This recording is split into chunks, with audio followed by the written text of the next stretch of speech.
A pregnant, abandoned wife inherited a $100 billion real estate empire days after her husband kicked her out to marry his mistress, but what she did shocked them in ways nobody could have predicted. Victoria Hayes stood on the rain-soaked steps of the mansion she'd called home for 6 years, her hands trembling as they cradled her swollen belly. But her husband, Daniel Hayes, the man who'd promised her forever, had just thrown her suitcase onto the wet pavement and declared his love for another woman. The inheritance letter tucked inside her coat pocket, still sealed, still unread, had arrived that very morning from an attorney representing a grandmother she'd never known existed, but Victoria hadn't opened it because she'd been too devastated by the eviction notice Daniel's lawyer had served alongside his mistress's smug smile. Within 72 hours, this broken woman would transform from a homeless, penniless reject into the owner of the largest real estate portfolio on the eastern seaboard. But the revenge she would orchestrate wouldn't involve lawsuits or public humiliation. The mistress who'd stolen her husband believed she'd won the ultimate prize, but she had no idea that the poor, pathetic wife she'd mocked was about to become her landlord, her boss, and the architect of a downfall so perfectly orchestrated it would make headlines from New York to Los Angeles. Daniel Hayes thought he'd traded up when he chose a younger, child-free woman over his pregnant wife. But would he still feel victorious when he discovered that every building his new fiancée lived in, every office his company operated from, and every investment property he'd ever envied now belonged to the woman he'd abandoned?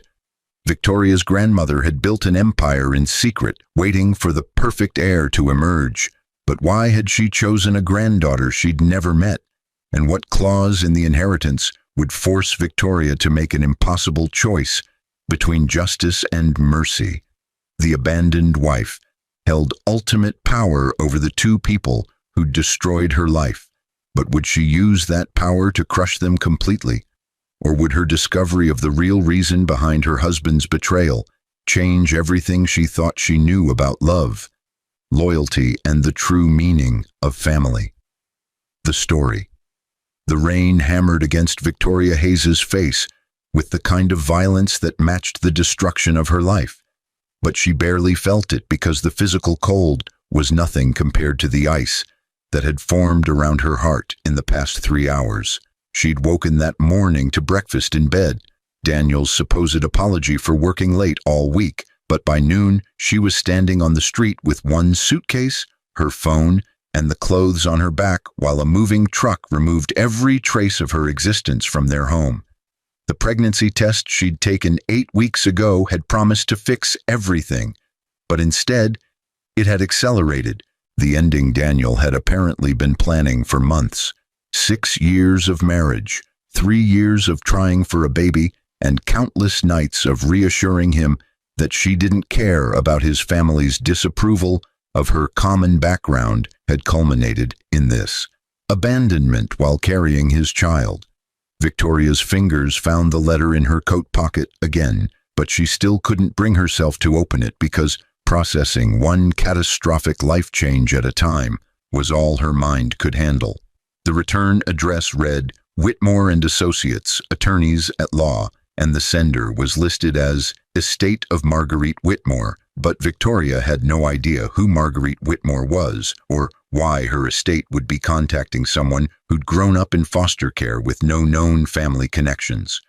Her phone buzzed with a text message, but Victoria's heart sank when she saw it was from Cassandra Reeves, the woman who'd been her husband's business associate for the past 8 months. The message contained a single photo, Cassandra and Daniel together in what appeared to be Victoria's former bedroom, but the bed had already been changed to white silk sheets, Cassandra's preference apparently, and Daniel's arm was wrapped around her waist with the casual ownership of someone who'd already moved in. The caption read, Thanks for warming up the house for me. Don't worry, I'll take good care of your husband. Victoria's thumb hovered over the delete button, but something stopped her because she realized she needed to remember this moment. needed to document the exact depth of cruelty these two people were capable of inflicting. She took a screenshot, but then her stomach churned with a nausea that had nothing to do with morning sickness and everything to do with the realization that she'd been played for a fool. The lawyer's letter suddenly felt heavy in her pocket, but Victoria decided that standing in the rain processing betrayal was accomplishing nothing, so she grabbed her suitcase and headed toward the only place she could think of, the public library 3 blocks away, where she could at least get warm and dry while figuring out her next move. Inside the library's bathroom, Victoria changed into dry clothes and studied her reflection in the mirror, but the woman staring back looked like a stranger with hollow eyes and skin so pale it appeared translucent. At 28 years old, she was supposed to be entering the prime of her life, but instead she looked like someone who'd aged a decade overnight. Her hands shook as she finally opened the letter, but what she read made her legs give out, forcing her to sit on the closed toilet lid to process the impossible words printed on heavy cream cardstock. Dear Ms. Victoria Hayes, née Victoria Ann Whitmore, we represent the estate of your maternal grandmother, Marguerite Eleanor Whitmore, who passed away on October 15th. As her sole surviving heir, you are entitled to inherit her complete estate, valued at approximately $100 billion. This includes, but is not limited to, the Whitmore Real Estate Holdings, a portfolio of 847 commercial and residential properties across 17 states, as well as various investments, trusts, and subsidiary companies. We understand this news may come as a shock, but your grandmother had been searching for you since your mother's death in 1998. Unfortunately, the foster care system's privacy protocols prevented us from locating you until you turned 18, and your records became partially accessible. Your recent marriage license, filed under your birth name, finally allowed us to confirm your identity. Your grandmother left specific instructions that you were not to be contacted until her passing, but she has been monitoring your welfare from a distance for the past decade. She wanted you to build your own life before receiving this inheritance, believing that true character reveals itself through adversity. Please contact our office at your earliest convenience to begin the inheritance process. Time-sensitive decisions regarding the estate require your immediate attention. Your grandmother's final message to you reads, "Forgive me for staying away, but never forget that Whitmore women are forged in fire. You've survived the flames. Now build your empire. Sincerely, Harrison Whitmore, Senior Partner, Whitmore and Associates." Victoria read the letter 3 times, but each reading only deepened her confusion because nothing in her life had prepared her for this revelation. Her mother had died when Victoria was 7, but she'd been told it was a car accident and that she had no other family, no safety net, no one to turn to when social services came to take her away. The name Whitmore sparked something in her memory, but it took several minutes of mental searching before she connected it to the legendary real estate developer whose buildings dominated skylines across the country. Marguerite Whitmore was a business icon, a woman who'd turned a single apartment building into an empire worth more than most countries' GDP. But the idea that this titan of industry was Victoria's grandmother seemed impossible. Her phone buzzed again, but this time it was a call from an unknown number with a Manhattan area code. Victoria hesitated, but then answered because she had nothing left to lose. "Ms. Hayes, this is Harrison Whitmore. I'm calling to confirm that you received our letter and to express my deepest condolences, both for the loss of your grandmother and for the domestic situation you're currently facing." Victoria's voice came out rough and suspicious. "How do you know about my domestic situation?" "Your grandmother employed a private security team to ensure your safety," Harrison explained, his tone professionally neutral but tinged with something that might have been sympathy. "They've been monitoring from a respectful distance for years, but when they observed your husband's attorney serving you with eviction papers this morning, they contacted me immediately. Marguerite left very specific instructions about protecting you during vulnerable moments. The revelation that she'd been watched for years should have felt invasive, but instead Victoria felt a strange comfort in knowing that someone had cared enough to ensure she was safe, even from a distance. "I don't understand any of this," Victoria admitted, her free hand moving protectively to her belly. "Why didn't she contact me? Why did she let me struggle through foster care, through college debt, through—" Her voice broke, but she forced herself to continue. "Through everything." Harrison was quiet for a moment, but when he spoke, his words carried the weight of someone who'd known Marguerite Whitmore personally. "Your grandmother believed that hardship builds character, but she also knew that revealing herself too early would have made you a target. There are people who would have used you to get to her, people who would have destroyed you to hurt her empire. She protected you the only way she knew how, by staying away while ensuring you were never truly alone." Victoria wanted to be angry about this, but she was too emotionally exhausted to summon righteous indignation, so instead she asked the practical question that would determine her immediate future. "What happens now?" "Now you come to Manhattan," Harrison said firmly. "We have an apartment ready for you in one of your buildings, the Whitmore Tower penthouse actually, and tomorrow morning we'll begin the inheritance process. But first, we need to discuss something time-sensitive regarding one of your properties." Victoria almost laughed at the absurdity of "one of your properties," but she managed to keep her voice steady. "What property?" "The Meridian Towers on Park Avenue," Harrison replied, but there was something careful in his tone that made Victoria's instincts prickle. "It's a luxury residential complex with 50 units, but it also happens to be where your husband's company, Hayes Capital, leases their office space on the entire 10th floor. Additionally, the penthouse apartment that your husband's companion, Ms. Cassandra Reeves, resides in, also your property." The revelation hit Victoria like a physical blow, but this time it was accompanied by something she hadn't felt in hours, a spark of power. "You're telling me I'm their landlord?" "As of 4 days ago, when your grandmother passed and the estate transferred to your name, yes," Harrison confirmed. "Both leases are up for renewal in 60 days, but more importantly, there's a clause in the Meridian Towers commercial lease that allows the property owner to terminate with 30 days' notice if the tenant is found to have engaged in fraudulent business practices." Victoria's mind raced ahead, but she forced herself to slow down and think strategically rather than emotionally. "And has Hayes Capital engaged in fraudulent business practices?"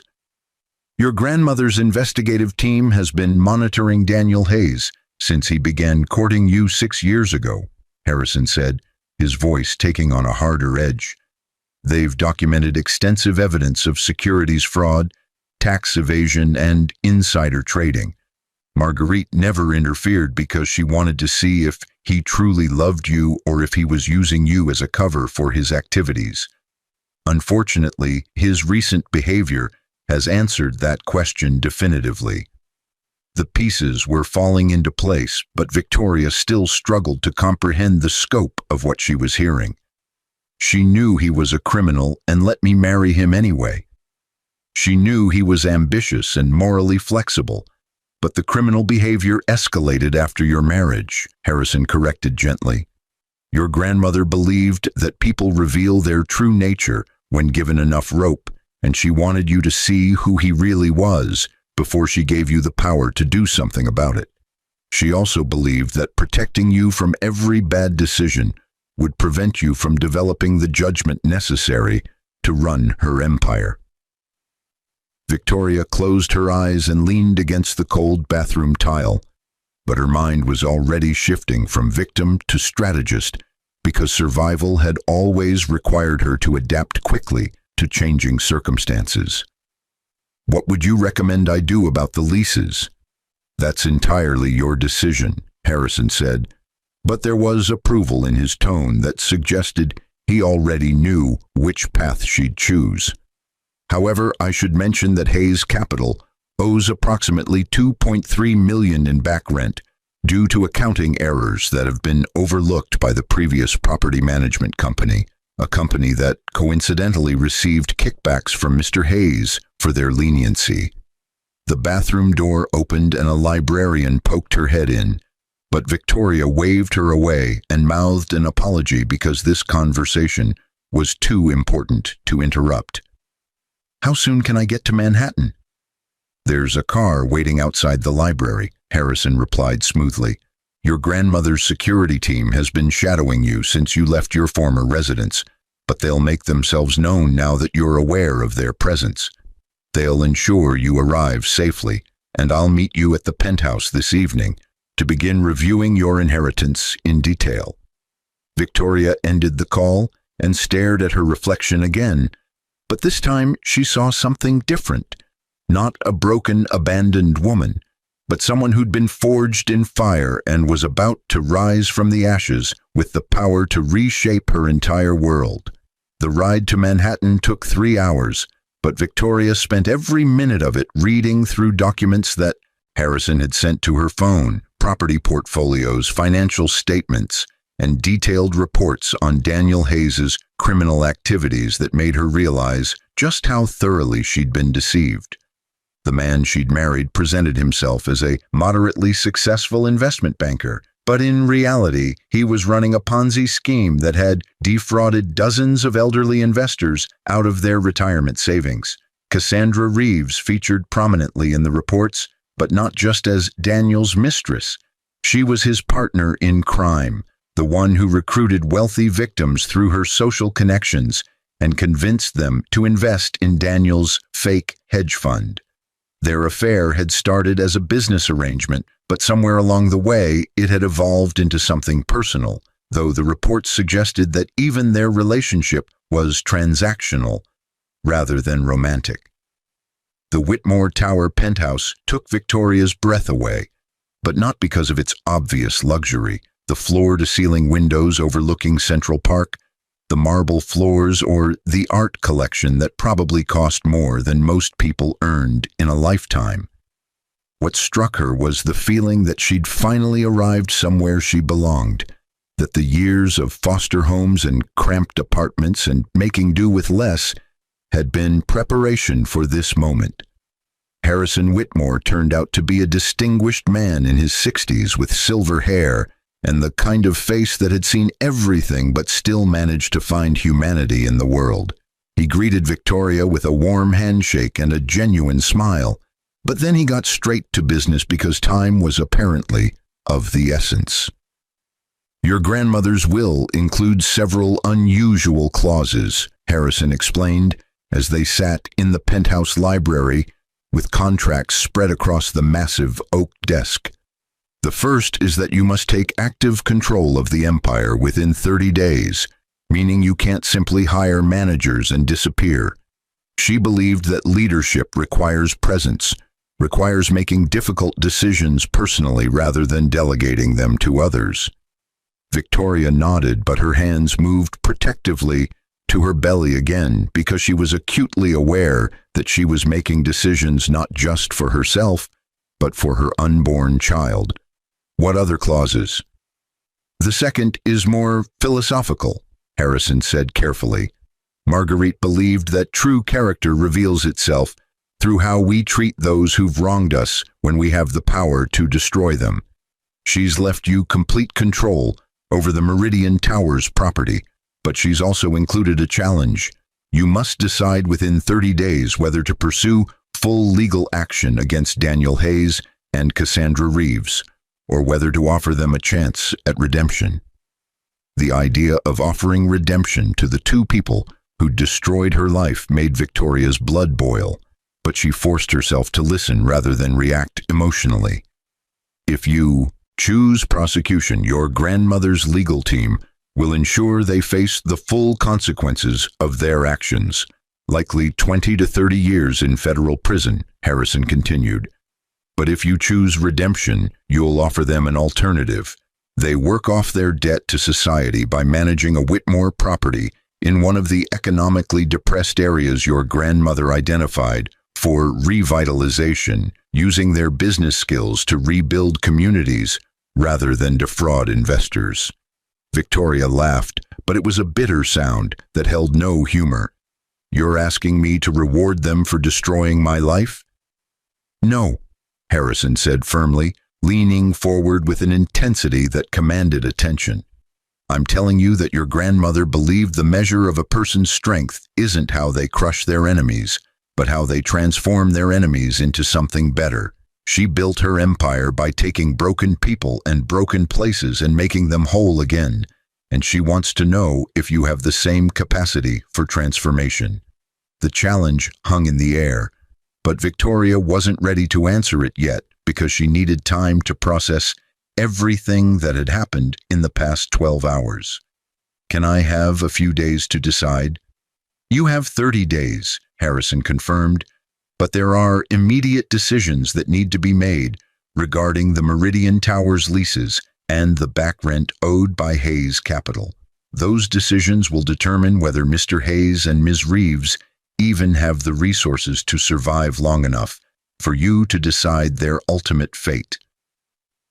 Victoria stood and walked to the windows, but her eyes didn't see the glittering Manhattan skyline because her mind was traveling back through 6 years of marriage, searching for signs she'd missed, moments when she should have known something was wrong. The late nights Daniel claimed were work meetings, but now she understood were criminal conspiracies. The expensive gifts he'd given Cassandra, but now she realized were purchased with stolen money. The way he'd discouraged Victoria from pursuing her career in architecture, but now she saw was because he needed her dependent and controllable. The baby moved inside her, but the flutter of life against her ribs reminded Victoria that this wasn't just about revenge or justice. It was about building a future for the child who would inherit this empire one day. What example did she want to set? What values did she want to pass down? Was her grandmother right that true strength came from transformation rather than destruction? Tell me about the revitalization properties, Victoria said suddenly, turning back to Harrison with a decision forming in her mind. What communities did my grandmother identify? Harrison's eyes lit up with approval, but he maintained his professional demeanor as he pulled up files on his tablet. There are 7 properties in different cities: Detroit, Cleveland, Baltimore, Memphis, and 3 others, all in neighborhoods that have been devastated by economic decline, crime, and abandonment. Your grandmother purchased these properties over the past decade, but she waited to begin redevelopment because she wanted her heir to oversee the projects personally. Victoria studied the photos and reports, but what struck her was the humanity in her grandmother's vision, because these weren't just investment properties. They were communities that needed hope, families that needed opportunity, children who needed to see that transformation was possible. An idea began to form in her mind, but it was audacious enough that she hesitated before speaking it aloud. What if we gave Daniel and Cassandra a choice? They can either face prosecution and lose everything, or they can move to one of these communities and spend the next 5 years managing the redevelopment project. They'd live in modest housing, earn a modest salary, and every dollar they generate beyond covering costs goes to compensating their fraud victims. Harrison was quiet for a long moment, but then he smiled in a way that suggested Victoria had just passed some kind of test. That's exactly the kind of solution your grandmother would have proposed. But you realize they'll probably choose prison over what they'll perceive as poverty and humiliation. Then they'll go to prison, Victoria said simply. But they deserve the chance to prove they're capable of something better than fraud and betrayal. If they choose redemption, then maybe there's hope for them. If they choose to maintain their pride and face prosecution, then they've chosen their own fate. The next morning, Victoria wore one of the designer suits she found in the penthouse closet. Her grandmother had apparently anticipated her size perfectly and walked into the Whitmore and Associates conference room with Harrison at her side, but every eye in the room belonged to someone whose life she now controlled. Daniel Hayes sat at the far end of the conference table in his expensive suit, but his face had gone pale when he'd been summoned to this meeting and seen Victoria walking in as the owner rather than the victim. Cassandra Reeves was beside him, but her usual confidence had evaporated when she realized that the woman she'd mocked was now her landlord, her judge, and the person who controlled her future. "Good morning," Victoria said calmly, taking her seat at the head of the table with a composure she didn't entirely feel, but had learned to project during years of survival. "I'm sure you're both confused about why you're here, so let me clarify. I'm Victoria Whitmore, sole heir to the Whitmore real estate empire, and as of 4 days ago, I own this building, your apartment, Daniel's office space, and approximately 846 other properties worth $100 billion. Daniel's face cycled through shock, disbelief, and then something that might have been calculation, because even in this moment, he was looking for an angle to exploit. "This is some kind of joke. Victoria grew up in foster care. She doesn't have family money. My grandmother kept her distance for my own protection," Victoria explained, her voice steady despite the urge to scream at him about the betrayal, about the pregnancy he'd dismissed, about the 6 years she'd wasted on someone incapable of real love. "But she kept detailed records of your activities, Daniel. Your Ponzi scheme, your tax evasion, your securities fraud, all documented with enough evidence to guarantee lengthy prison sentences for both of you." Cassandra leaned forward, but her usual seductive confidence had been replaced by naked fear. "You can't prove any of that." Harrison slid folders across the table, but the contents spoke for themselves. Bank records, recorded phone calls, email correspondence, testimony from witnesses who'd agreed to cooperate in exchange for immunity. "Actually, we can prove all of it," he said mildly. "The question isn't whether you're guilty, that's already established, but what Ms. Whitmore chooses to do about it." Victoria watched them process this information, but she felt none of the satisfaction she'd expected from seeing them squirm, because revenge was turning out to be a hollow emotion that didn't heal the wounds they'd inflicted. "You both have a choice to make," she said, pulling out the photographs of the Detroit property that needed redevelopment. "Option 1, I turn all this evidence over to the FBI, you're both arrested within hours, and you spend the next 20 to 30 years in federal prison while your victims lose everything." Daniel opened his mouth to argue, but Victoria raised her hand to silence him because she wasn't finished. "Option 2, you move to Detroit and manage the redevelopment of this property for the next 5 years. You'll live in a modest 2-bedroom apartment on site, earn a combined salary of $60,000 per year, and every dollar generated by the property beyond operational costs goes to a victim restitution fund. At the end of 5 years, if you've successfully revitalized the community and repaid your victims, your criminal records will be sealed and you'll be free to rebuild your lives." The conference room was silent, but Victoria could see the wheels turning in Daniel's head as he tried to find the trap, the loophole, the way to manipulate this situation to his advantage. Cassandra looked like she wanted to be sick, but whether from fear or disgust at the prospect of living in Detroit was unclear. "This is insane," Daniel finally said, his voice rising with indignation. "You can't force us to become some kind of poverty wage property managers. That's not justice. That's revenge disguised as redemption." "No, prison is justice," Victoria corrected coldly. "This is mercy, though I'm not sure either of you deserve it. But my grandmother believed that people are capable of change if given the right motivation, and I'm honoring her legacy by offering you this choice. You have 72 hours to decide." Cassandra found her voice, but it came out small and uncertain in a way Victoria had never heard before. "What about us?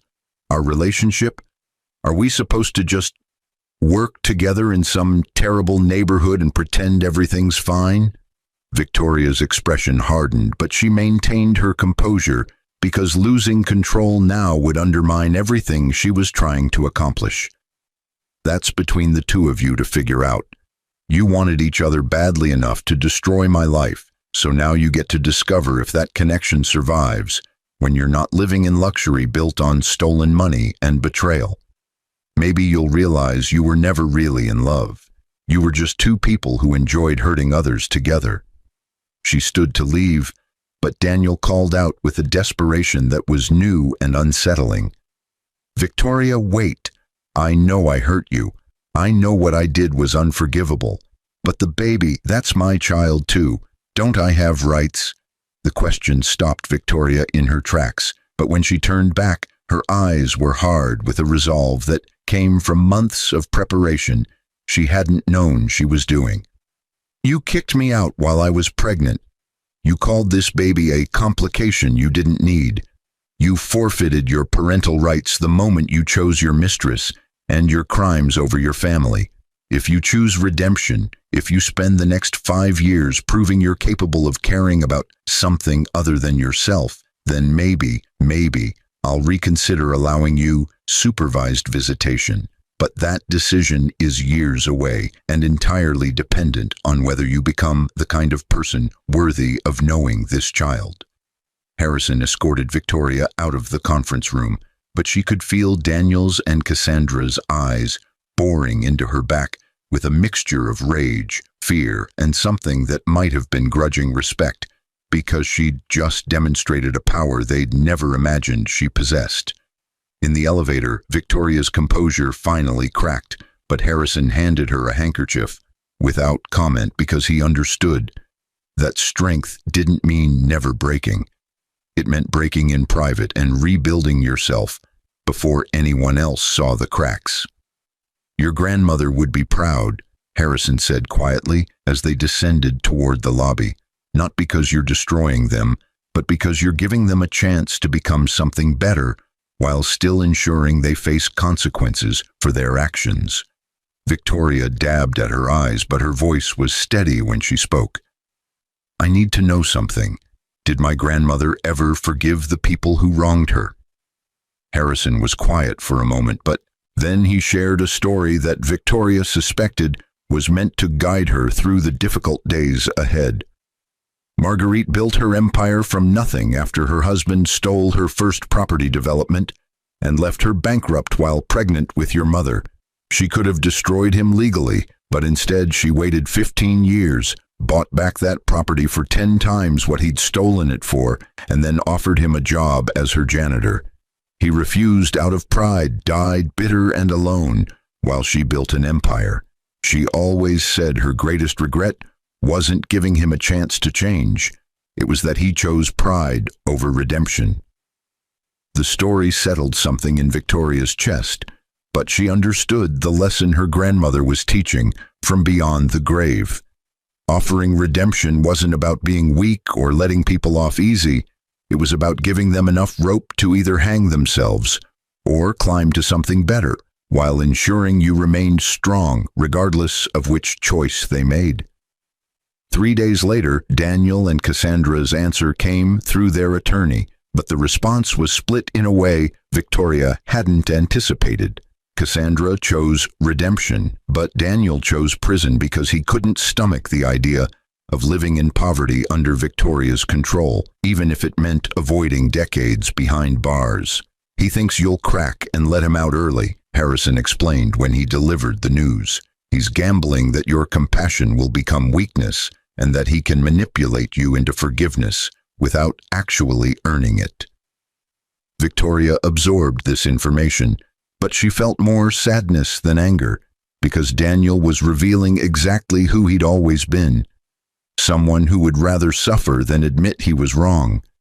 Someone who would choose pride over growth every single time. And Cassandra? "She signed the contract this morning," Harrison confirmed. "She'll move to Detroit next week and begin managing the property under the supervision of one of your grandmother's most trusted advisors. She claims she wants to prove that she's capable of more than what she became with Daniel, but time will tell if that's genuine or simply self-preservation. The months that followed tested Victoria in ways she couldn't have imagined, but she threw herself into learning her grandmother's business with an intensity that impressed even the most skeptical members of the Whitmore Real Estate Holdings Board. She attended every meeting, reviewed every contract, and visited every major property personally despite her advancing pregnancy, because she understood that earning respect required presence and commitment. The Detroit project became her obsession, but not because Cassandra was there, because it represented everything her grandmother had believed about the power of transformation. Victoria visited monthly, walking through neighborhoods that had been abandoned and forgotten, talking to residents who'd lost hope, meeting with community leaders who were desperate for investment, but skeptical that a wealthy developer would actually follow through. Cassandra's transformation was gradual, but Victoria watched it happen through monthly reports and quarterly site visits. The woman who'd once mocked poverty from her luxury penthouse was now living in a modest apartment, managing tenant relations, coordinating with local contractors, and attending community meetings where she had to face people who'd lost everything to economic decline. During Victoria's 6th-month visit, she and Cassandra stood in the construction site of what would become a community center, but the conversation that followed was nothing like what Victoria had expected. "I owe you an apology that words can't adequately express," Cassandra said, her designer clothes replaced by practical work attire covered in construction dust. "What I did to you was cruel and inexcusable, driven by jealousy and a complete lack of moral foundation. Being here, seeing what real struggle looks like, has made me realize how much damage I caused chasing superficial status." Victoria studied the other woman, but she saw genuine remorse rather than manipulation, because Cassandra's eyes had lost the calculating edge that had once defined her. "Do you miss your old life?" "Every single day," Cassandra admitted honestly, "but I also hate who I was in that life. I destroyed people, including myself, chasing things that never mattered.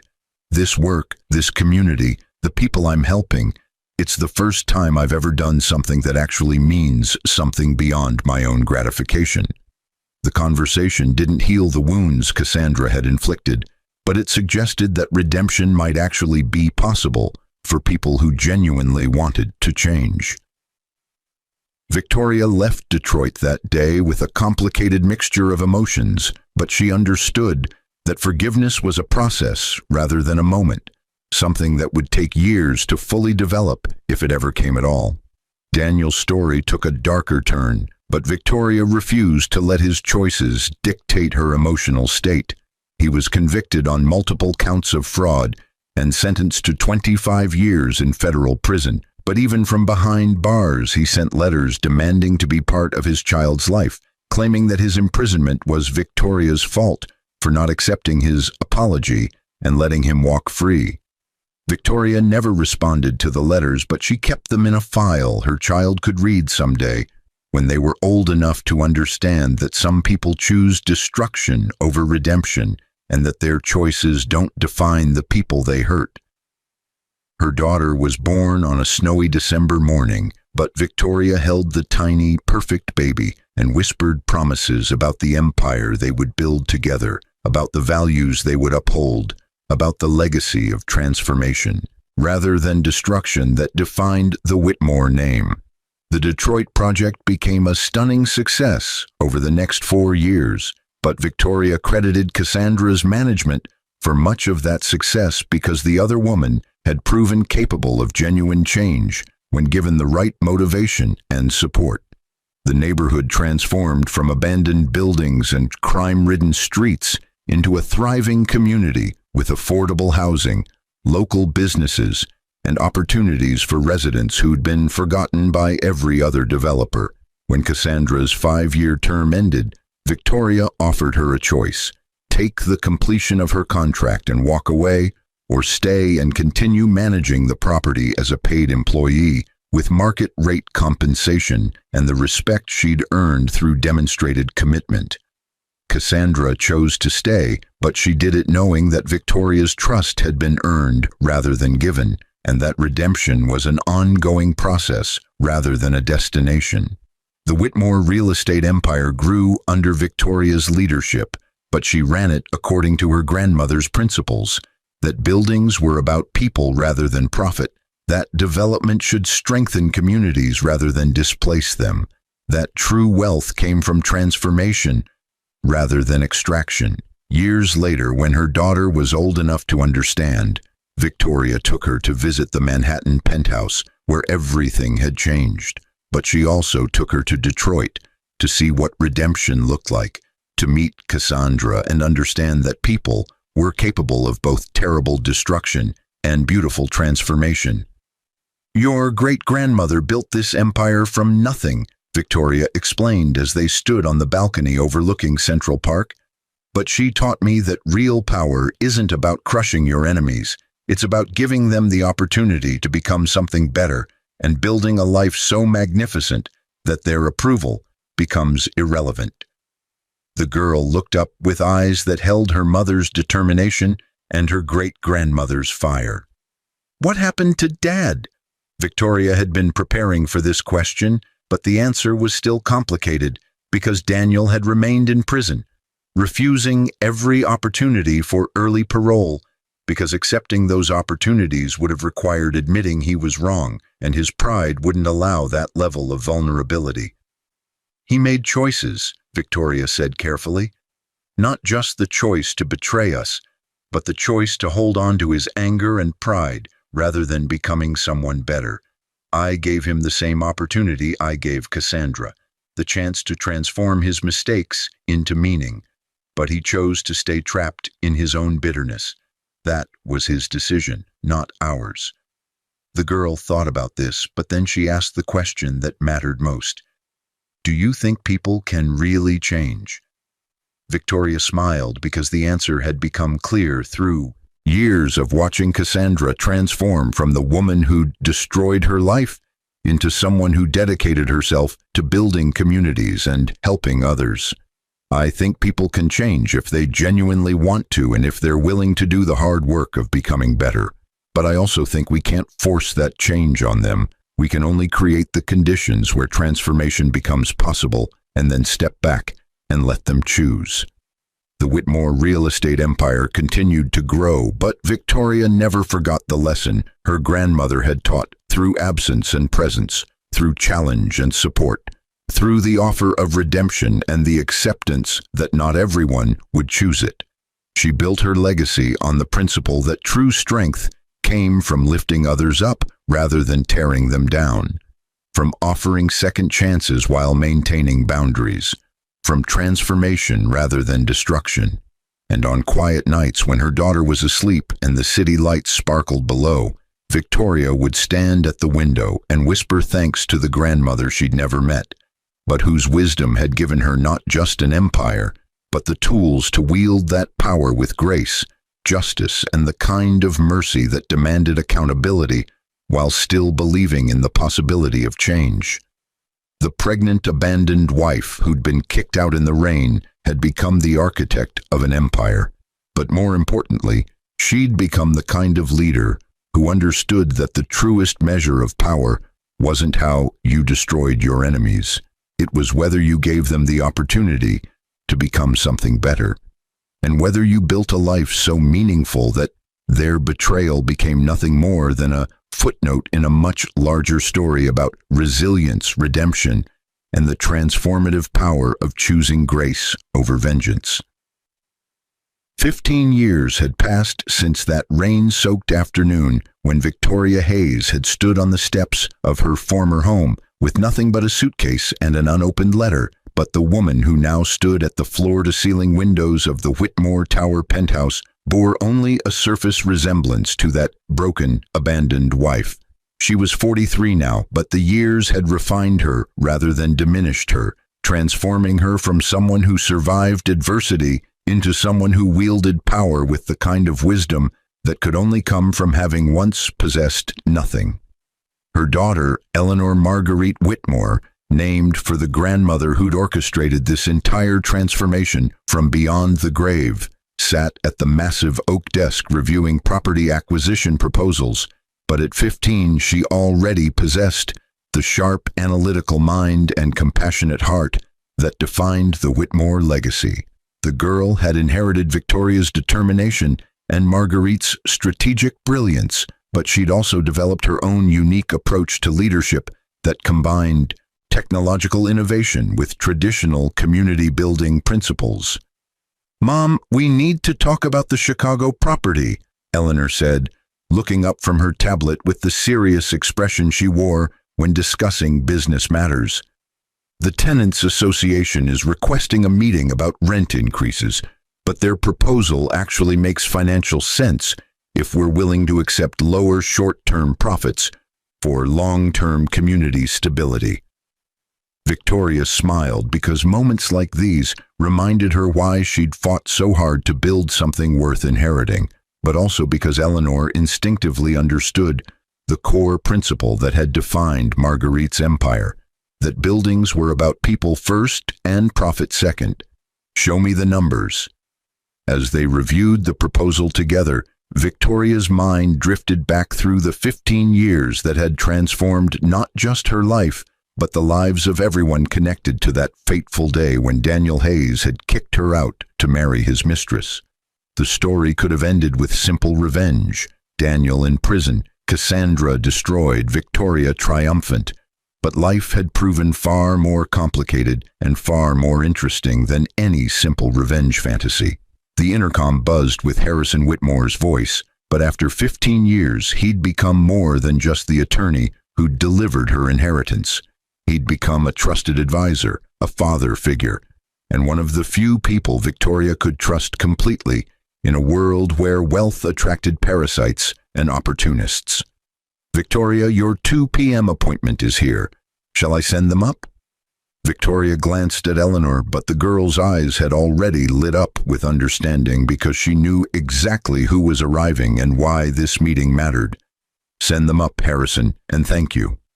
The elevator doors opened 5 minutes later, but the woman who stepped into the penthouse was almost unrecognizable from the calculating, cruel mistress who'd stolen Victoria's husband 15 years ago. Cassandra Reeves was 44 now, but the luxury and vanity that had once defined her had been replaced by the practical elegance of someone who'd learned to find beauty in purpose rather than appearance. Her hair was streaked with natural gray that she didn't bother to dye. Her clothes were well made but functional rather than flashy, and her eyes held the kind of depth that came from years of genuine personal transformation. Behind Cassandra stood 2 teenagers who Victoria knew from quarterly reports and annual site visits, but seeing them in person always reinforced the magnitude of what the Detroit project had accomplished. Marcus was 17 now, a young black man who'd grown up in the neighborhood Cassandra managed, and who was heading to MIT in the fall on a full scholarship funded by the Whitmore Foundation. His sister, Jasmine, was 15, the same age as Eleanor, and she'd already published her first collection of poetry about growing up in a community that had been transformed from abandonment into opportunity. "Thank you for seeing us," Cassandra said, her voice carrying none of the seductive manipulation that had once been her trademark, but instead holding the humble gratitude of someone who understood that this meeting was a privilege rather than an entitlement. "Marcus and Jasmine wanted to meet you before the ceremony tonight." Eleanor had already crossed the room to greet the other teenagers, but Victoria watched with pride as her daughter engaged them with genuine interest rather than the condescending charity that wealthy people often showed those they considered beneath them. This was why Victoria had insisted Eleanor accompany her on every site visit, every community meeting, every moment where the real impact of their work was visible, because understanding that buildings housed human dreams was more important than any business degree. "Mrs. Whitmore," Marcus said, his voice strong but tinged with the nervousness of someone meeting a personal hero. "I wanted to thank you personally for everything you've done for our neighborhood. Ms. Reeves tells us stories about what it was like 15 years ago, but it's hard to imagine because all I've known is a community that works, where people have opportunities, where kids like me can dream about MIT instead of just surviving." Victoria's throat tightened with emotion, but she maintained her composure because showing strength meant acknowledging impact without making it about herself. "The credit belongs to your community and to Ms. Reeves. I provided resources, but transformation required people who cared enough to do the hard work of rebuilding. You represent the success of that work, Marcus. Your MIT scholarship isn't charity. It's recognition that you've earned your place there through talent and dedication." Jasmine stepped forward with a book in her hands, but Victoria recognized it as the poetry collection that had won national awards and sparked conversations about economic inequality, urban revitalization, and the human cost of abandonment. "I wanted you to have this. There's a poem on page 47 about Ms. Reeves, about watching her transform from someone the neighborhood didn't trust into someone we couldn't imagine being without. She talks about you sometimes, about how you gave her a choice when most people would have just wanted revenge."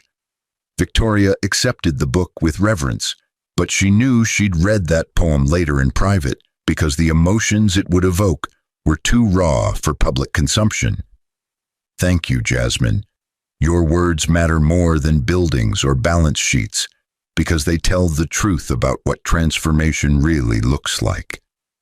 Eleanor and Jasmine had already retreated to the library to compare notes about their respective schools and aspirations, but Victoria noticed that Marcus lingered with a question he seemed afraid to ask. She waited patiently because rushing people through vulnerable moments was how opportunities for real connection got lost. "Can I ask you something personal?" Marcus finally said, glancing at Cassandra as if seeking permission. But the older woman nodded encouragingly. "Ms. Reeves told us what she did to you, how she was part of destroying your family, but you gave her a chance to become something better instead of just punishing her. I guess I want to know, how do you forgive something like that?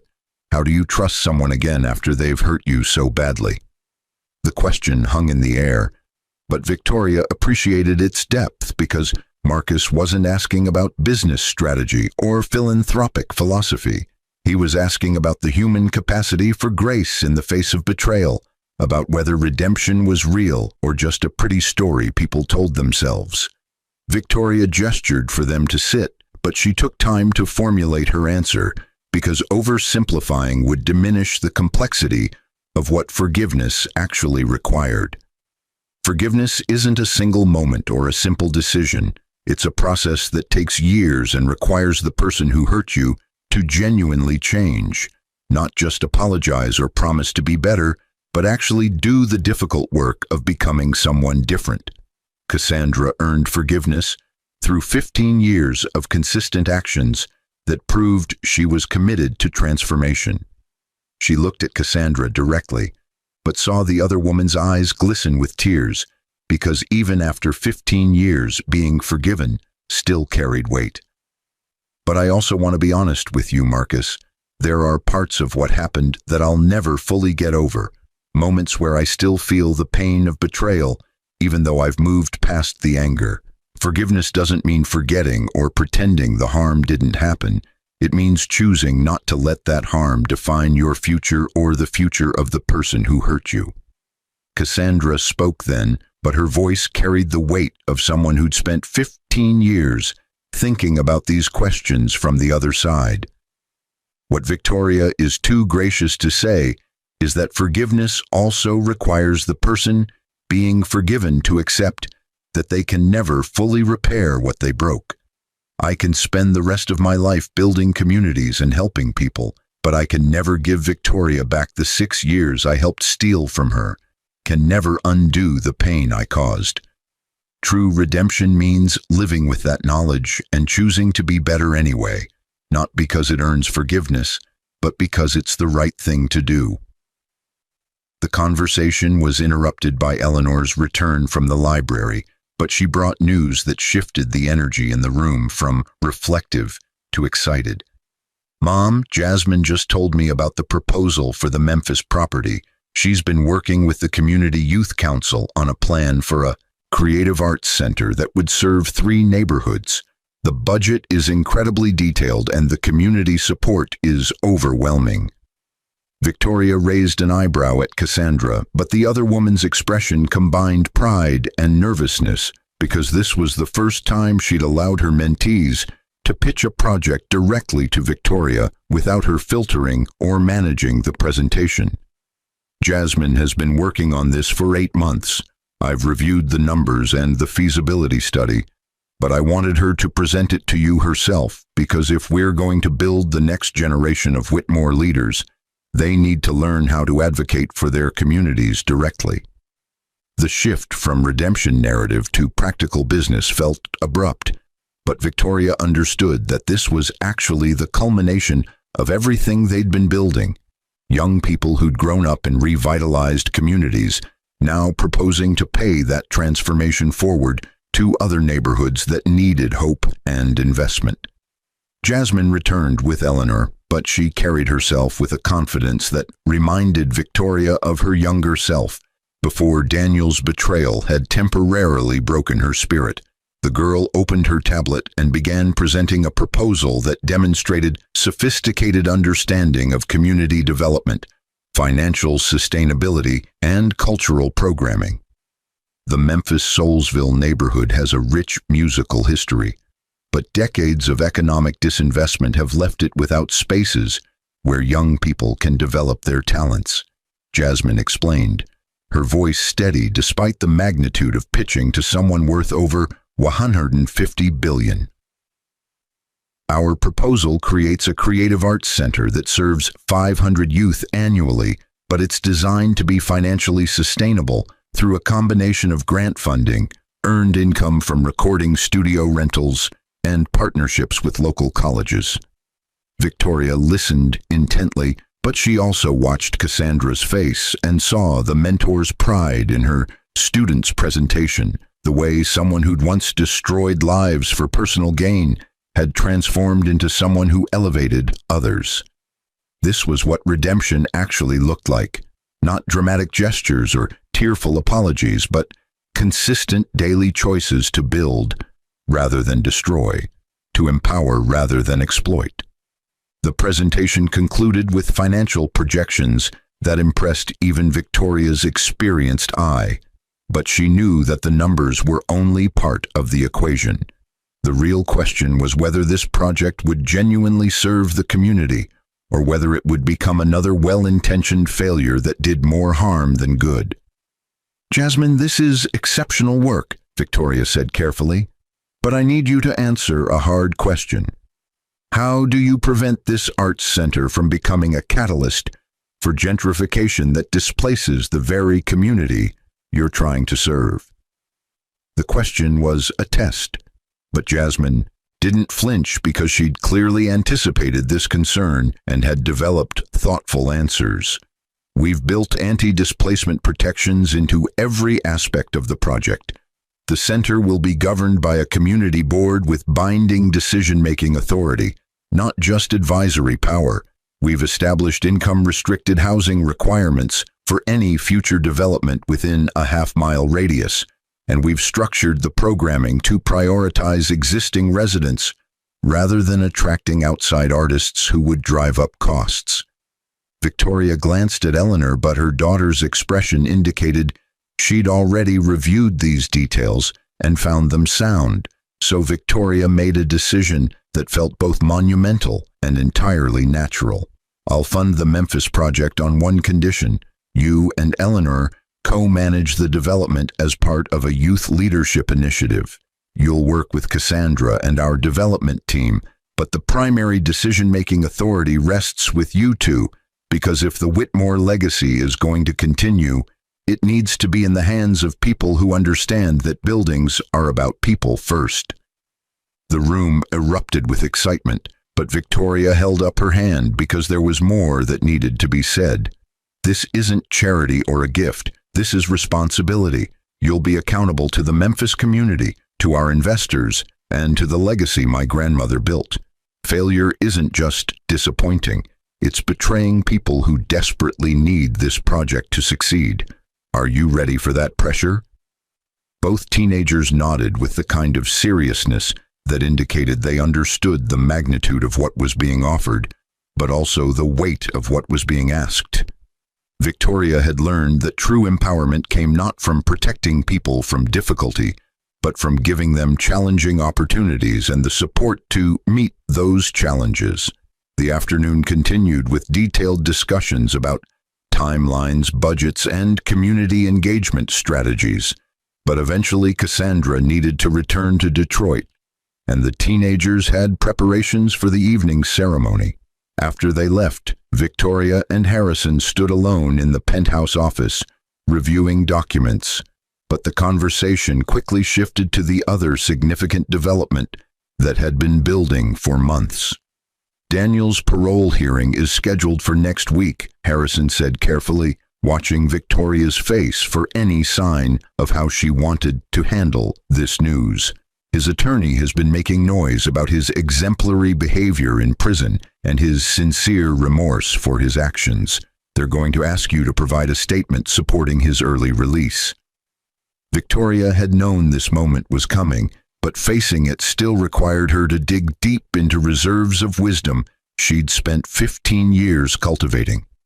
Daniel Hayes had served 15 years of his 25-year sentence, but unlike Cassandra, he'd spent that time maintaining his innocence, blaming Victoria for his imprisonment, and refusing every opportunity for genuine rehabilitation or personal growth. "What does Eleanor think?" Victoria asked, because her daughter's opinion mattered more than her own feelings when it came to decisions about the man who was biologically her father but had never chosen to be her parent. Harrison pulled out his tablet and showed Victoria a letter that Eleanor had written but hadn't yet shown her mother, requesting privacy to process her feelings before sharing them. The letter was thoughtful, nuanced, and heartbreaking in its maturity. "Dear Mom, I've thought a lot about the parole hearing and what I want to say about my biological father. I know you've protected me from the worst of his letters over the years, but I've read enough to understand that he hasn't changed. He's just learned to say the right things to manipulate parole boards. Part of me wants to believe that everyone deserves a second chance, that redemption is always possible if someone genuinely wants it. You taught me that through your relationship with Cassandra, through the work we do in our communities, but you also taught me that redemption requires genuine change, not just performance or manipulation. From everything I've learned about Daniel Hayes, he's never chosen to do the hard work of becoming better. He's never acknowledged the real harm he caused, not just to you, but to his fraud victims, to the communities he damaged, to me by refusing to be a father. He's spent 15 years in prison blaming everyone else for consequences he earned through his own choices. I don't want him released early, not because I'm angry or because I want revenge, but because releasing him would be unjust to his victims and would reward behavior that doesn't deserve reward. If he serves his full sentence and emerges genuinely committed to making amends, then maybe I'll consider meeting him someday. But that decision will be mine to make as an adult, not something I'm pressured into because the system values his freedom over his victim's justice. I hope this doesn't disappoint you. I know you've always believed in giving people chances to change. But I think there's a difference between offering opportunities for redemption and excusing people from facing the full consequences of their actions. Love, Eleanor. Victoria read the letter twice, but by the end, tears were streaming down her face because her daughter had captured exactly the wisdom Victoria had spent 15 years trying to cultivate, the balance between compassion and accountability, between believing in redemption and refusing to enable those who wouldn't do the work to earn it.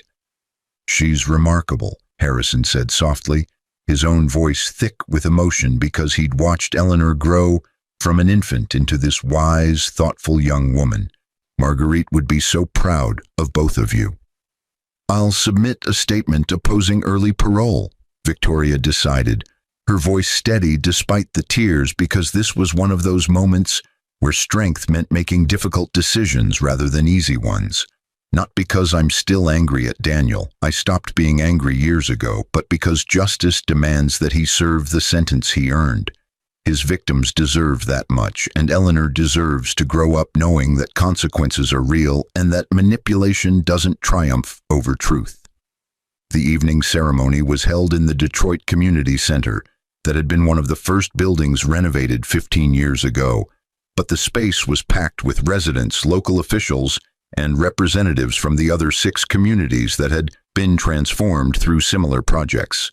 The occasion was the 15th anniversary of the Whitmore Revitalization Initiative, but it was also a celebration of Cassandra Reeves's official promotion to Vice President of Community Development, a role that recognized her 15 years of exceptional work and granted her authority over all 7 revitalization projects. Victoria stood at the podium looking out at the crowd, but what struck her was the diversity of faces, the intergenerational presence of families who'd lived through the neighborhood's darkest days and were now thriving in its renaissance. She saw small business owners whose shops she'd personally helped finance, teachers working in schools the Whitmore Foundation had rebuilt, children who'd grown up in safe, stable housing that hadn't existed before her grandmother's vision had been brought to life. 15 years ago, I stood in the rain having lost everything I thought defined me, Victoria began, her voice carrying across the room with the practiced ease of someone who'd given hundreds of speeches, but never lost the authenticity that made people lean in and listen. A marriage, a home, a sense of security, all gone in a single day. But that same day, I inherited something far more valuable, a legacy of transformation, a commitment to building rather than destroying, and a challenge to use power not to crush enemies, but to create opportunities for redemption. She gestured to Cassandra, but the other woman's face reflected 15 years of complex emotions, gratitude, remorse, pride, and the kind of hard-won peace that came from genuine transformation. Cassandra Reeves helped destroy my life. 15 years ago, she could have spent 25 years in prison, but instead, she chose to spend those years rebuilding not just this community, but herself. Some people think forgiveness is weakness, that giving second chances rewards bad behavior. But I believe, and my grandmother believed, that the truest measure of strength is whether you can look someone who hurt you in the eye and say, I see who you were, I acknowledge the harm you caused, but I'm willing to bet on who you can become. The crowd erupted in applause, but Victoria noticed that several people were crying, moved by the raw honesty of what she was describing. This wasn't a sanitized redemption story where everything was neat and simple. This was messy, complicated, real transformation that had required years of hard work, difficult conversations, and the willingness to remain vulnerable while maintaining boundaries. Cassandra took the podium next, but her hands shook slightly as she adjusted the microphone, betraying the nerves that still surfaced when she had to speak about her past. 15 years ago, I was the worst version of myself, cruel, selfish, destructive, and proud of it. I hurt Victoria in ways I can never fully repair, damaged countless others through fraud and manipulation, and genuinely believed that wealth and status were the only things that mattered in life. She paused, gathering herself, but when she continued, her voice was stronger. Victoria could have destroyed me. She had every right to, had all the power to do it, and I certainly deserved it. Instead, she offered me something I'd never experienced, the opportunity to become someone better, not through words or promises, but through actions and daily choices, to serve rather than exploit. These 15 years haven't been easy. Living in modest circumstances while managing community development has been humbling in ways I needed but didn't always appreciate.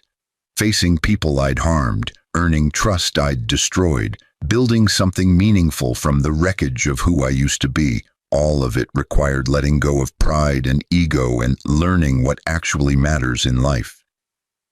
Cassandra's eyes found Victoria's in the crowd, but the look they shared held 15 years of complicated history, pain that had been acknowledged if not entirely healed, and mutual respect that had been earned rather than given. I'll never be able to give Victoria back what I took from her. I can't return those 6 years of marriage I helped destroy, can't undo the pain I caused, can't erase the betrayal. But I can spend the rest of my life building communities, creating opportunities, and passing on the second chance I was given to others who deserve redemption. That's not payment, it's purpose, and it's the greatest gift anyone has ever given me. The ceremony continued with testimonials from community members whose lives had been transformed by the revitalization projects. But Victoria found herself reflecting on the question Marcus had asked earlier. How do you forgive something like that? The answer, she realized, wasn't simple or universal. It was personal, contextual, and required both parties to do difficult work over extended periods of time. Later that night, back in the Manhattan penthouse, with Eleanor curled up beside her on the couch, reviewing the Memphis project plans, Victoria felt a profound sense of peace that had nothing to do with wealth or status or revenge, but everything to do with purpose and legacy and the knowledge that she'd built something worth passing down to the next generation. "Mom," Eleanor said, looking up from her tablet with the expression she wore when asking questions that mattered. "Do you ever regret giving Cassandra a second chance instead of just sending her to prison?" Victoria considered the question carefully, but she knew that honesty served her daughter better than platitudes. "Sometimes there are moments when I remember the cruelty of what she did. When I see that photo she sent me of her and your father in my former bedroom, and I feel angry that she got to build a meaningful life instead of rotting in prison. But those moments pass, and what remains is pride in what we've built together. Not friendship exactly, but something more valuable. A partnership based on mutual respect, accountability, and shared commitment to transformation." Eleanor absorbed this, but then asked the question Victoria had been dreading. "What about my father? Do you ever regret not giving him the same chance?" "No," Victoria answered without hesitation, "because redemption requires choosing it, and your father has spent 15 years choosing pride over growth, blame over accountability, manipulation over honesty. I offered him the same opportunity I gave Cassandra, the chance to transform his mistakes into meaning, but he refused because accepting it would have required admitting he was wrong. That was his choice, not mine. Some people aren't ready for redemption, and trying to force it on them just enables their refusal to change." The conversation drifted to other topics, but Victoria knew this wouldn't be the last time they discussed Daniel Hayes, because Eleanor was approaching the age where she'd need to make her own decisions about whether to pursue any relationship with her biological father. Victoria's job wasn't to make those decisions for her daughter, but to provide the wisdom and support necessary for Eleanor to make informed choices that honored both her compassion and her boundaries. 3 months later, Daniel Hayes's parole request was denied based on Victoria's statement, Eleanor's letter, and testimony from several fraud victims who'd never recovered financially from his schemes. The decision sparked some controversy in the media. A few commentators argued that Victoria was using her wealth and influence to keep Daniel imprisoned out of spite, but Victoria refused to engage with these narratives because she knew the truth, and the truth was that justice sometimes required people to face the full consequences of their actions, regardless of how sincerely they apologized. Daniel's response to the denial came in the form of a letter that Harrison intercepted before it reached Eleanor, but he showed it to Victoria because she needed to know what they, we're dealing with. The letter was filled with rage, accusations, and threats that demonstrated Daniel still hadn't learned the fundamental lesson that his imprisonment should have taught him, that actions have consequences, and blaming others for those consequences was just another form of the entitlement that had led to his crimes in the first place. "He'll serve his full sentence," Harrison confirmed, shredding the letter because Eleanor didn't need to see her father's vitriol. "And when he's released in 10 years, we'll ensure appropriate restraining orders are in place to protect both you and Eleanor from any attempts at harassment or manipulation." Victoria nodded, but she felt more sadness than anger because Daniel represented the tragic alternative to Cassandra's redemption story, someone who'd been given every opportunity to change but had chosen to remain trapped in his own bitterness and pride. "Make sure the fraud victims know that we supported the parole denial. They deserve to know that his freedom wasn't prioritized over their justice." The years continued to unfold with the kind of purposeful momentum that came from building something meaningful rather than just accumulating wealth. The Memphis Arts Center opened to overwhelming community support, but Eleanor and Jasmine's co-management proved so successful that it became a model for other youth-led development projects across the Whitmore portfolio. Marcus completed his MIT degree and returned to Detroit to launch a tech startup focused on creating economic opportunities in revitalized urban neighborhoods. But he did it from office space in the community center, where Cassandra had first managed to prove that redemption was possible. Victoria's empire grew to $200 billion by her 50th birthday, but she measured success not by the size of her portfolio but by the number of communities transformed, families housed, opportunities created, and lives changed through the principles her grandmother had established and she'd refined through 15 years of leadership. Cassandra became more than just an employee or a reformed enemy.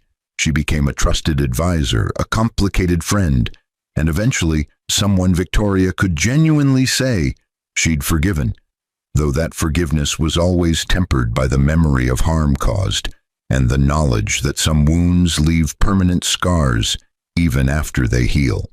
The most unexpected development came on Eleanor's 18th birthday, when a letter arrived from Daniel Hayes that was different from all the others. This letter didn't demand anything, didn't blame anyone, didn't manipulate or threaten. Instead, it was a simple acknowledgement. "Eleanor, happy 18th birthday. I don't deserve to be part of your life, and I'm not writing to ask for that privilege. I'm writing to tell you that I've finally started to understand what your mother tried to teach me 15 years ago, that redemption requires genuine change, not just words or performance. I've spent the past 3 years in prison education programs, not because I thought it would impress parole boards, but because I finally got tired of being the person who destroyed everything good in his life. I've facilitated financial literacy classes for other inmates, helped dozens of men prepare for life after release, and spent thousands of hours in therapy actually confronting what I did and why I did it. I'm not asking for forgiveness. I'm not asking to meet you or be part of your life. I'm simply telling you that I'm trying, finally, belatedly, inadequately, to become someone who might someday deserve the chance to apologize properly for all the ways I failed you, your mother, and everyone else I hurt. You don't owe me anything. Your mother doesn't owe me anything, but I wanted you to know on your 18th birthday that the man who kicked your pregnant mother out into the rain died somewhere in the past few years, and whoever I'm becoming now will spend the rest of his life trying to make amends for that man's actions, even if those amends can never be enough. Daniel, Eleanor read the letter 3 times, but then she brought it to Victoria with tears in her eyes and a question that had no easy answer.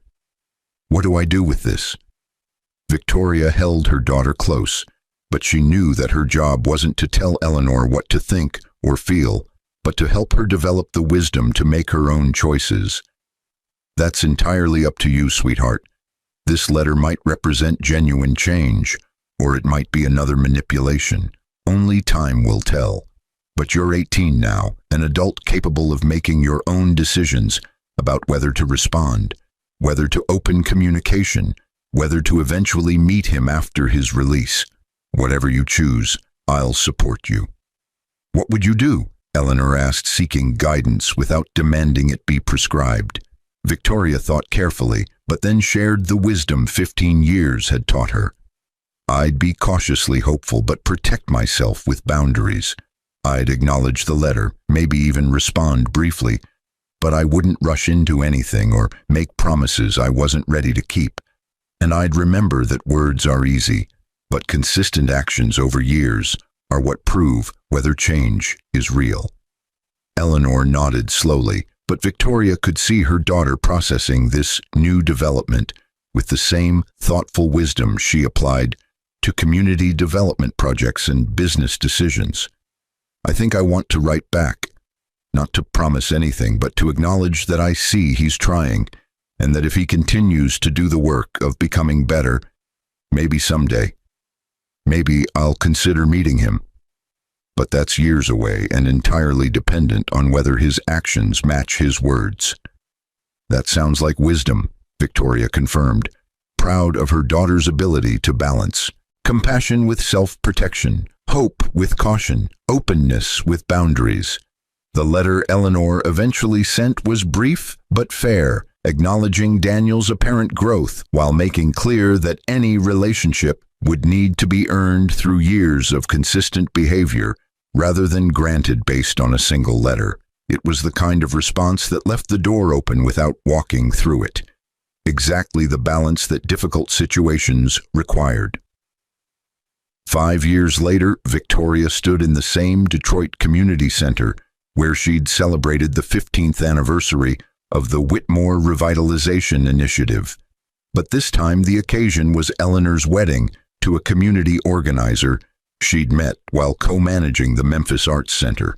The ceremony was simple but profound, officiated by Cassandra Reeves, who'd become ordained specifically for this occasion, and attended by hundreds of people whose lives had been touched by the Whitmore legacy.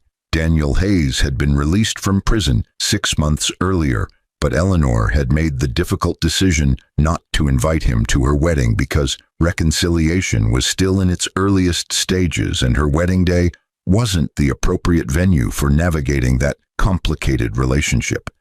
Victoria supported this decision absolutely because protecting Eleanor's boundaries was more important than any symbolic gesture of family unity.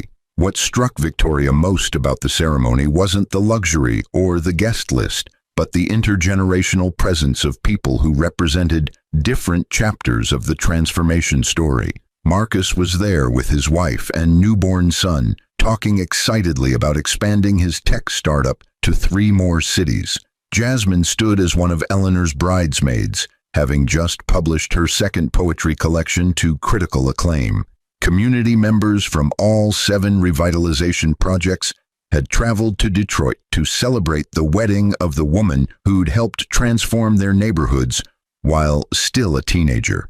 And Cassandra stood at the altar with tears streaming down her face as she pronounced Eleanor and her new spouse married. But Victoria knew those tears were about more than just the ceremony. They were about the impossible journey from being the mistress who destroyed a family to being the one entrusted with officiating the wedding of the daughter from that destroyed family, all because redemption had been chosen and earned through 20 years of consistent, difficult, transformative work. At the reception, Victoria found herself standing at the edge of the celebration, watching Eleanor dance with her new spouse, but her mind traveled back 20 years to that rain-soaked afternoon when everything had fallen apart. If someone had told her then that she'd end up here, wealthy beyond measure, running a $200 billion empire, watching her daughter marry in a community center that represented transformation rather than destruction, with her former enemy officiating the ceremony as a trusted friend, she would never have believed it possible. But this was the power of choosing grace over vengeance, transformation over destruction, long-term purpose over short-term satisfaction. This was what her grandmother had known and tried to teach her through the inheritance. That true strength wasn't about crushing enemies, but about building something so meaningful that old wounds became footnotes in a much larger story about resilience, redemption, and the human capacity for change. Harrison appeared beside her with champagne, but his smile was tinged with the bittersweet emotion of someone who'd watched this entire journey unfold from the beginning. Marguerite would be so proud of everything you've built, not just the empire, but the legacy of transformation that defines it. I wish she could be here to see this, Victoria admitted, allowing herself a moment of vulnerability because Harrison was one of the few people who'd earned that privilege. I wish I'd known her, learned from her directly, heard her stories, and understood her vision before having to figure it all out myself. But that was exactly her point, Harrison said gently, his eyes reflecting decades of wisdom and understanding. She knew that true leadership couldn't be taught. It had to be forged through adversity, through difficult choices, through the experience of losing everything and building it back better than before. She gave you the tools, but you did the work of becoming someone worthy of the legacy. The evening continued with dancing, toasts, and the kind of celebration that marked not just a wedding, but the culmination of 2 decades of transformation.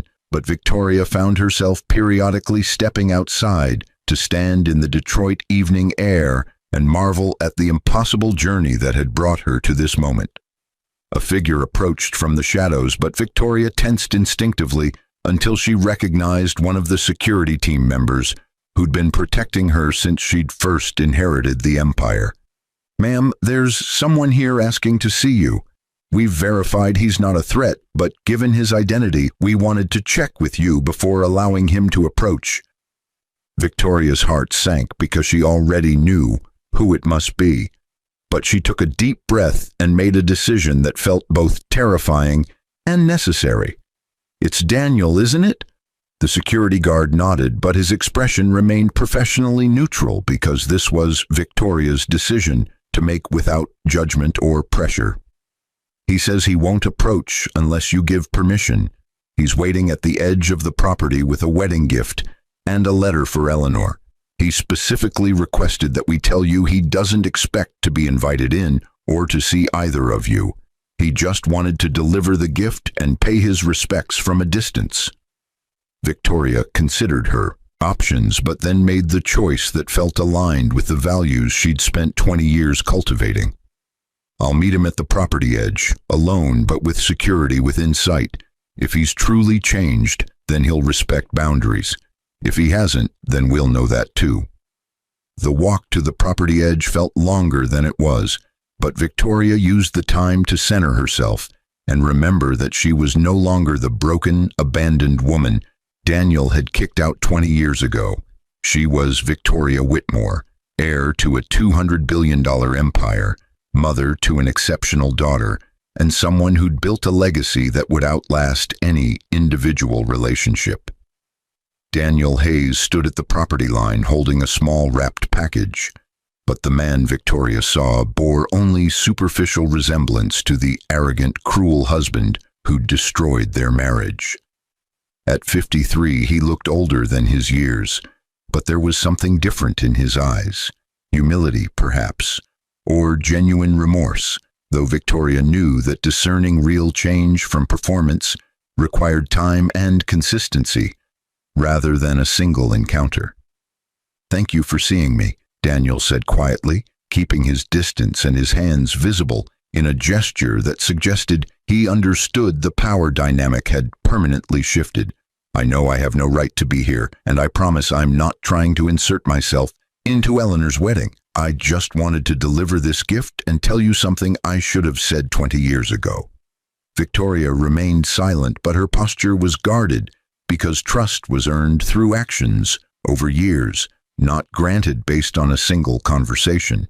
Daniel seemed to understand this because he didn't try to approach or touch her, didn't attempt to manipulate or charm, just stood his ground and spoke his truth.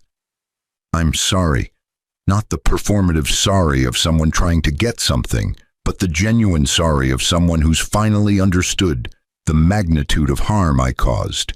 I destroyed our marriage, abandoned you while pregnant, committed crimes that ruined dozens of lives, and spent 15 years in prison blaming everyone but myself for consequences I earned through my own choices. I was a monster, Victoria, not because I was born that way, but because I chose pride, greed, and cruelty over growth, honesty, and compassion.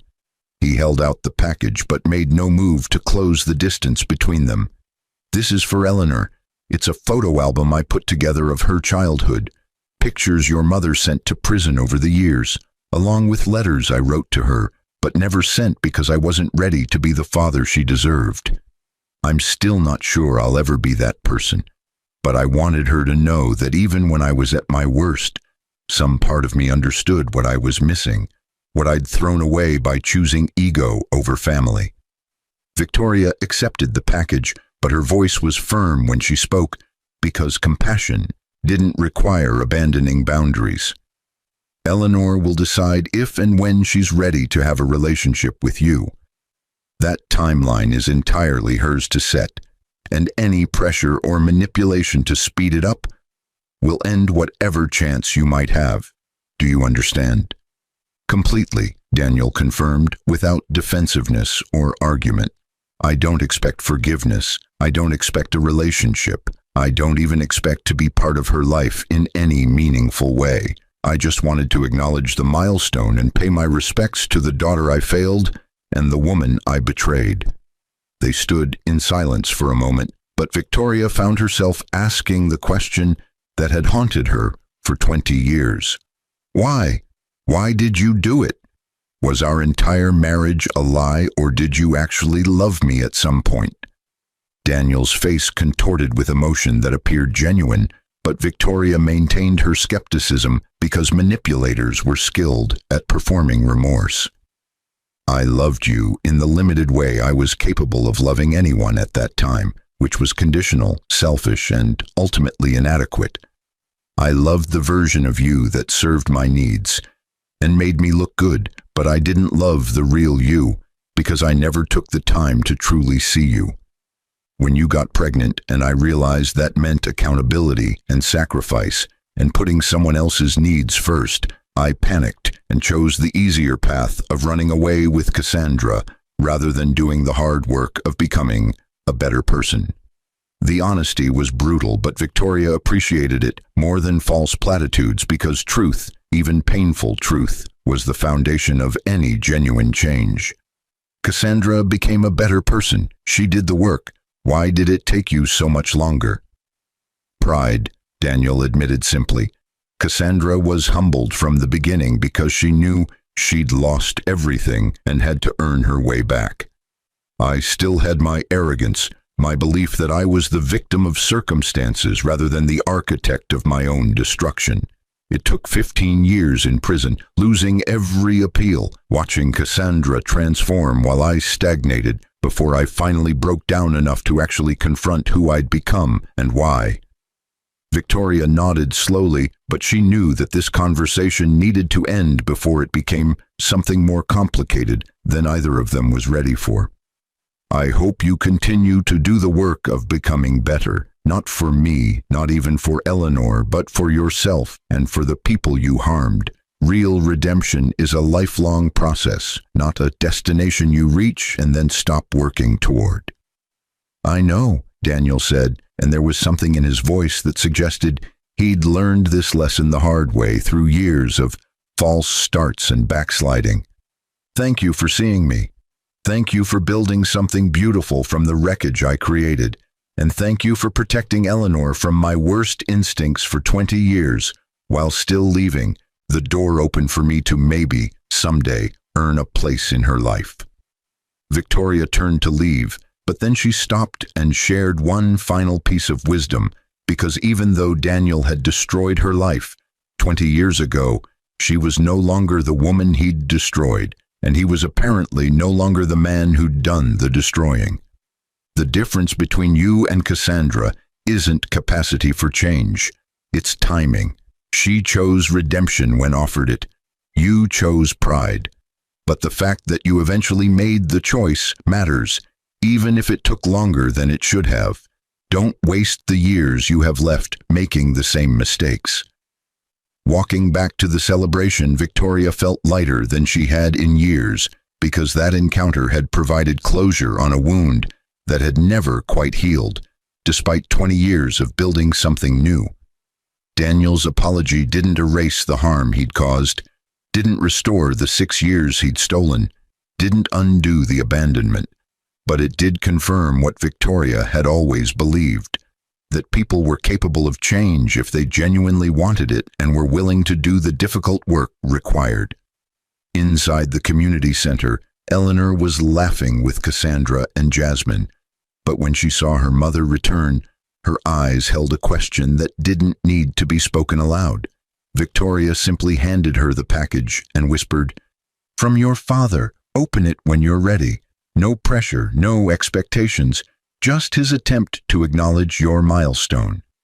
Eleanor nodded and tucked the package away, but Victoria knew her daughter would process this development in her own time, making her own decisions about whether to pursue any relationship with Daniel, based on her own wisdom and boundaries rather than anyone else's expectations. The celebration continued into the early morning hours, but as Victoria stood surrounded by people whose lives had been transformed through the legacy her grandmother had built and she'd refined, she finally understood the full scope of what Marguerite had been trying to teach her through that inheritance letter 20 years ago. Whitmore women are forged in fire. You've survived the flames. Now build your empire. The fire had been Daniel's betrayal, Cassandra's cruelty, the abandonment and the pain, and the moment when everything fell apart. But surviving those flames had taught her that true strength wasn't about never being broken. It was about rebuilding yourself into something stronger, wiser, and more purposeful than you'd been before the breaking. The empire she'd built wasn't just $200 billion in assets and properties across 17 states. It was communities transformed, lives changed, second chances offered and earned. The next generation of leaders like Eleanor and Jasmine and Marcus, who'd been given opportunities to build something meaningful, rather than just accumulate wealth. And perhaps most importantly, it was the knowledge that grace was stronger than vengeance, that transformation was more powerful than destruction, and that the truest measure of character wasn't how you treated people who served you, but how you treated people who'd wronged you when you had the power to destroy them. 20 years after standing in the rain with nothing but a suitcase and an unopened letter, Victoria Whitmore had built an empire that would last for generations. But more than that, she'd built a legacy that proved her grandmother's core belief, that Whitmore women weren't just forged in fire.